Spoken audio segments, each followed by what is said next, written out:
పెళ్ళైనా పండగైనా వేడుక ఏదైనా పట్టుచీరల ప్రత్యేక వేదిక వారాహి సిల్క్స్. నర్సంపేట ఆర్టీసీ డిపోలో తీవ్ర ఉద్రిక్తత ఏర్పడింది. డ్రైవర్ బోలా శంకర్ ఆత్మహత్యాయత్నానికి పాల్పడ్డాడు. ఒంటిపై పెట్రోల్ పోసుకొని నిప్పంటించుకున్నాడు శంకర్. ఇక వెంటనే అప్రమత్తమయ్యారు తోటి కార్మికులు. మంటలు ఆర్పి బాధితుడిని హుటాహుటిన ఎంజీఎం ఆసుపత్రికి తరలించారు డిపో సిబ్బంది. ఇక ప్రమాదంలో శంకర్ కి తీవ్ర గాయాలయ్యాయి. అయితే ప్రభుత్వ నిర్లక్ష్య వైఖరే దీనికి కారణమంటూ కార్మికులు ఆగ్రహం వ్యక్తం చేస్తున్నారు. ఇక డిమాండ్ల పరిష్కారం కోసమే శంకర్ అఘాయిత్యం చేసినట్లుగా తెలుస్తోంది. డిపో వద్ద భారీగా పోలీసులు మోహరించారు. రెండు రోజులుగా వీళ్ళు సమ్మె చేస్తూ ఉన్నారు. ఇప్పుడు రెండో రోజుకు చేరుకుంది ఆర్టీసీ సమ్మె. ఇక ఈ సమయంలో కూడా డిమాండ్లు పరిష్కారం కాకపోవడంతో శంకర్ గౌడ్ ఆత్మహత్యకు పాల్పడ్డాడు. ఇప్పుడు తనని ఆసుపత్రిలో చేర్పించారు. ప్రజెంట్ చికిత్స పొందుతున్నారు. కానీ కార్మికులు మాత్రం ఆగ్రహం వ్యక్తం చేస్తున్నారు. ప్రభుత్వం నిమ్మకు నీరెత్తినట్లుగా ఉండటం వల్ల ఈ రకంగా పరిస్థితులు మారాయంటూ తాము ఇచ్చినటువంటి హామీలే కదా అంటూ మనం చూస్తూ ఉన్నాం కదా. మొత్తం కూడా తన ఒంటి మీద తీవ్ర గాయాలయ్యాయి. వెంటనే అప్రమత్తం అవడంతో కూడా తనని ప్రాణాలతోనైతే చూడగలిగారు. కానీ తన చర్మం కాలిపోయినటువంటి దృశ్యాలను మనం చూస్తూ ఉన్నాం. చూడటానికి కూడా హృదయ విదారకమైన దృశ్యాలు. వాళ్ళ డిమాండ్లను పరిష్కరించాలి, ప్రభుత్వం ఇచ్చినటువంటి హామీలనే కదా మేము అడుగుతుంది అంటూ కూడా అక్కడ ఉన్నటువంటి వారు అంటూ ఉన్నారు. కానీ ప్రభుత్వ నిర్లక్ష్య వైఖరికి ఒక కార్మికుడు బలయ్యారంటూ వారు చెప్తూ ఉన్నారు.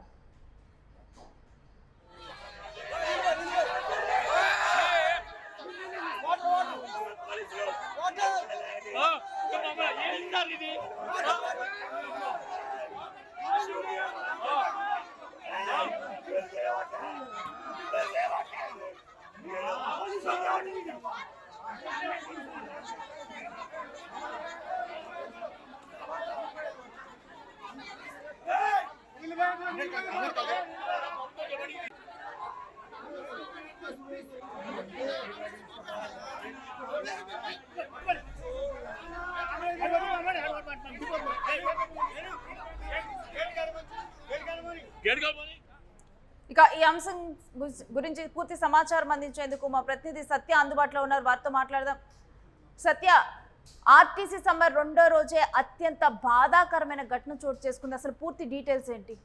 ఎస్, నేను ప్రధానంగా రెండో రోజు కూడా చాలా పొద్దున్న నుంచి కూడా ఉధృతంగా ఆర్టీసీకి సమ్మెకి సంబంధించినటువంటి మొత్తం వ్యవహారం కూడా అంటే డిపోల దగ్గర ఎక్కడికక్కడ ధర్నాలు చేస్తూ ఉన్నారు. ఆర్టీసీకి సంబంధించినటువంటి హామీలపైన నిలదీస్తూ ఉన్నారు. అయితే ఇప్పటికే ప్రత్యామ్నాయంగా ప్రభుత్వం ఒకవైపు చర్చలు జరుపుతూనే ఇంకొక వైపు మరి ఆర్టీసీ ప్రైవేట్ డ్రైవర్లను కూడా అమర్చుకొని మరి బస్సులను అయితే నడిపే ప్రయత్నం చేస్తుంది. ఎందుకంటే ఎక్కడ కూడా ప్రజలకు ఇబ్బంది కలగకుండా మరి ప్రైవేట్ బస్సులను, ఎలక్ట్రిక్ బస్సులను అన్నింటినీ కూడా నడుపుతున్న పరిస్థితి కనబడుతూ ఉంది. ఈ నేపథ్యంలోనే వరంగల్ జిల్లా నర్సంపేట బస్టాండ్లో పెద్ద ఎత్తున ఇక్కడ ఏదైతే ఈ బస్సులకు సంబంధించి బయటికి బస్సులు పోతున్నప్పుడు ప్రైవేటు డ్రైవర్లతో మరి బస్సులు నడుపుతున్నప్పుడు అక్కడ ఉన్నటువంటి ఆర్టీసీ డ్రైవర్లు అందరూ కూడా పెద్ద ఎత్తున ధర్నాకు దిగిన పరిస్థితి కనబడుతుంది. ఈ నేపథ్యంలో ఏదైతే కోలా శంకర్ గౌడ్ అనే వ్యక్తి పెద్ద ఎత్తున పోలీసులకి ఇక్కడ ఆర్టీసీ కార్మికులకి మధ్య జరిగినటువంటి ఈ ఉద్రిక్తత వాతావరణం అంటే పోలీసులు ఒకవైపు కట్టడి చేస్తూ ఉన్నారు. అక్కడ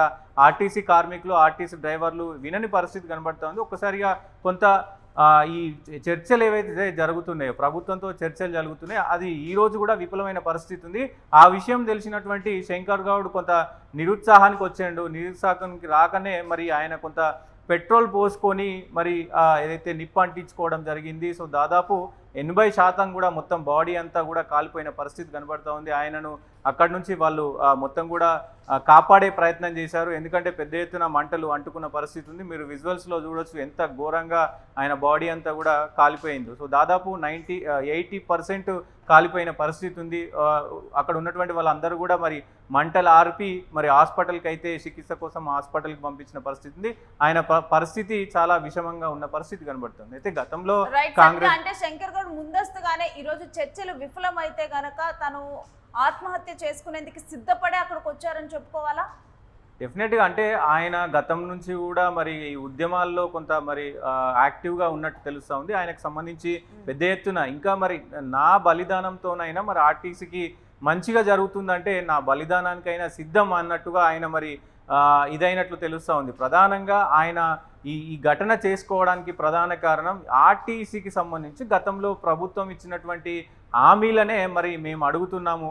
కొత్త కోరికలు ఏం కోరట్లేదు, కొత్త ప్రభుత్వాన్ని మేము ఇవ్వమనట్లేదు. దాదాపు 32 హామీలు మరి దాదాపు దాంట్లో ఒక 3-4 హామీలే మాత్రమే మరి ప్రభుత్వం దృష్టిలో కొంత పెండింగ్లో ఉన్నట్టు తెలుస్తోంది. మిగతా 29 హామీలు కూడా ప్రభుత్వం సానుకూలంగా ఉంది అని మరి ప్రభుత్వం అయితే చెప్తుంది. సో ఈ నేపథ్యంలో ఈరోజు అధికారులు, ఐఏఎస్ అధికారులు ఏదైతే ఆర్టీసీ ఎండి నాగిరెడ్డి సమక్షంలో మళ్ళొకసారి మరి చర్చలు జరిగిన పరిస్థితి ఉంది. ఆ చర్చలు కూడా విఫలమైనవి. ఈరోజు కూడా ఆ విషయం తెలిసినటువంటి నాగిరెడ్డి, ఆ విషయం తెలిసినటువంటి శంకర్ గౌడ్ కొంత మనస్తాపానికి గురైన ఇంకా ఎన్ని రోజులు, ఎందుకంటే ప్రత్యామ్నాయంగా అటు వేరే ప్రైవేట్ డ్రైవర్లు తీసుకొని బస్సులు నడుపుతా ఉన్నారు కాబట్టి నిజంగా మరి ఈ మొత్తం వ్యవహారం ఒక కొలిక్కి వచ్చే అవకాశం లేదు అనేది స్పష్టంగా ఆయనకు అర్థమైనట్టుంది. సో దీంతో ఒకసారిగా మనస్తాపం చెంది మరి ఈ ఘటనకు పాల్పడినట్టు తెలుస్తూ ఉంది.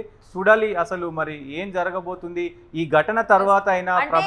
సతీష్, మనం చూస్తే ఆర్టీసీ ఉద్యోగులలో ఒక నిరుత్సాహం నెలకొందని చూడాలా. ఎందుకంటే ప్రభుత్వ కార్యకలాపాలకు అడ్డం తగిలి ఆ తరువాత వాళ్ళందరూ కూడా ఈ డిమాండ్లను పరిష్కరిస్తారు, ఇచ్చినటువంటి ఏదైతే హామీలు ఉన్నాయో వాటి వైపు చూస్తారనుకున్నారు.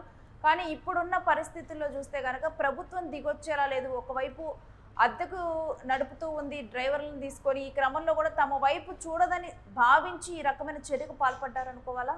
ఖచ్చితంగా రేణు, ఎందుకంటే ప్రధానంగా ఇక్కడ ప్రైవేటు వ్యక్తులు అర్థం చేసుకొని మరి ప్రైవేటు వ్యక్తులు రాకపోతే కనుక ఖచ్చితంగా ప్రభుత్వం దీనిపైన స్పందించేది ఇప్పటివరకే. ఎందుకంటే బస్సు ఒక్కటి కూడా కదలకపోతే మరి ప్రత్యామ్నాయం ఏమి ఉండదు కాబట్టి ఖచ్చితంగా ప్రభుత్వం స్పందించేది.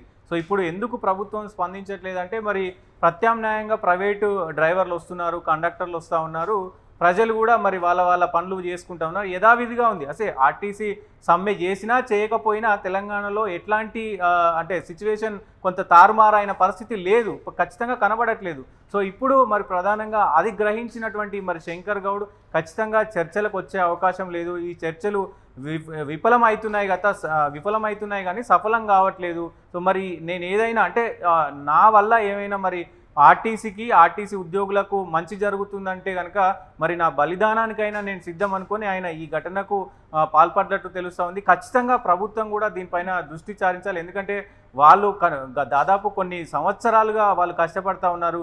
ఈ డిమాండ్లు ఇప్పుడు కాదు, దాదాపు ఏదైతే తెలంగాణ వచ్చిన ఫస్ట్ సంవత్సరం నుంచే ఈ డిమాండ్లు అన్నీ ఉన్నాయి. గత ప్రభుత్వం సేమ్ ఇలాగే చేసింది, ఇప్పుడు ఈ ప్రభుత్వం చాలా హామీలు ఇచ్చింది.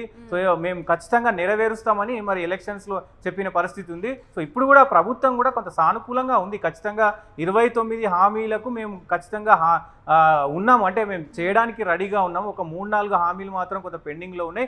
అవి మరి ఇంకా కొంత ఈ సమయం ఉంది, అంటే ఈ ప్రభుత్వం కూడా ఇంకా 4 వారాల సమయం అడిగింది మరి ఆర్టీసీ వాళ్ళను. సో ఇప్పుడు ఆ చర్చలు జరుపుతున్న సమయంలో మీరు సమ్మె చేయడం కరెక్ట్ కాదంటూ కూడా ఉద్యోగులపైన పెద్ద ఎత్తున మరి కొంత ప్రభుత్వం అయితే సీరియస్ అవుతున్న పరిస్థితి కనబడుతుంది. చూడాలి ఈ సిచ్యువేషన్ తర్వాత, ఈ ఘటన తర్వాత మరి ఎట్లాంటి సిచ్యువేషన్కి మారనుంది, సమ్మె ఎటువైపు వెళ్ళనుంది కూడా చూడాల్సిన అవసరం ఉంటుంది. సత్య, స్టే విత్ us, మీ దగ్గర నుంచి మరిన్ని డీటెయిల్స్ తీసుకుంటాం. ఇక ఆర్టీసీ సమ్మె 2వ రోజుకు చేరింది. 2వ రోజులోనే శంకర్ తన ఒంటి మీద పెట్రోల్ పోసుకొని తనను తానే తగలబెట్టుకున్నాడు. అంటే తన ప్రాణత్యాగం చేసైనా తన తోటి కార్మికులకు న్యాయం జరగాలి, ప్రభుత్వం ఇచ్చినటువంటి హామీలు ఇచ్చింది నెరవేర్చడానికే కదా. అలాంటప్పుడు ఇప్పుడు నష్టాల్లో ఉంది అంటూ ఇప్పుడు హామీలు నెరవేర్చకపోవడం ఎంతవరకు కరెక్ట్? ఇక ఇదే అంశం అయితే ఆర్టీసీ కార్మికులను తీవ్రంగా కలిచివేస్తుంది. తన చావుతోనైనా మిగిలినటువంటి వారికి న్యాయం జరుగుతుందేమోనని శంకర్ ఇంతటి ఘాతుకానికి పాల్పడ్డాడు. అతనికి తీవ్ర గాయాలయ్యే, పూర్తిగా కూడా శరీరం 80% కాలిపోయింది. హాస్పిటల్లో చికిత్స పొందుతున్నాడు. శంకర్ తొందరగా కోలుకోవాలని మనం కోరుకుందాం. ఇక మిగిలినటువంటి కార్మికుల విషయంలో ఈ ఘటన తర్వాతైనా ప్రభుత్వం త్వరితగతిన చర్చలు జరుపుతుందా, త్వరితగతిన వాళ్ళ డిమాండ్లను పరిష్కరిస్తుందా, ఏ విధంగా ఈ సమస్యను పరిష్కరించనుంది ప్రభుత్వం అనేది మనం చూడాలి.